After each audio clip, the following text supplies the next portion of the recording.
చేసి మాట్లాడి film city అవార్డే గొప్పగున్నదని మాట్లాడితే రేవంత్ రెడ్డి తెలంగాణ ద్రోహి కాదా? ఇది తెలంగాణ అస్తిత్వాన్ని దెబ్బతీయడం కాదా? తెలంగాణ తరాల మీద భవిష్యత్తును ఇలా దెబ్బతీసే విధంగా వ్యవహరిస్తూ ఉన్నాడు. మరి ఇవన్నీ విషయాల పట్ల కూడా మనం జాగ్రత్తగా ఉండాలి. సరే, ఆ గ్లోబల్ సమ్మిట్ ఆ కథలు ఇంకా చాలా ఉన్నాయి చెప్పేటి, ఇది సందర్భం కాకపోవచ్చు. అయితే ఒకటి నిన్న చూస్తుంటే గుర్తొచ్చింది, అదేంది ట్రంప్ రోడ్ అని పెడతారట హైదరాబాద్లో. అని ఎందుకే ట్రంప్ రోడ్ పెడతావు? మన తెలుగు పిల్లలను మన విద్యార్థులను బేడీలేసి జైళ్ళలో పెట్టినందుకు ట్రంప్ రోడ్ పెడతావు హైదరాబాద్లో? ట్యాక్సీలు పెంచి టారిఫ్లు పెంచి మన దేశాన్ని ఇబ్బంది పెట్టి మన దేశంలో ఇలా వ్యాపార సంస్థలు మూతబడి పిల్లల ఉద్యోగాలు ఊడగొట్టినందుకు ట్రంప్ పేరు పెడతావా? ఏం చేసిండు ట్రంప్? ఇలా మన పిల్లలు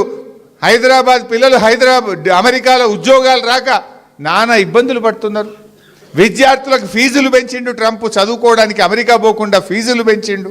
ఫీజులు పెంచి బేడీలేసి మీ టారిఫ్లు పెంచి భారతదేశాన్ని ఇబ్బంది పెడుతుంటే ఈయనట ట్రంప్ రోడ్డు పెడతారట. ఇది భారతీయులను అవమానించడం, ప్రజలను అవమానించడం. ఎవడన్నా ట్రంప్ పేరు పెడతాడు?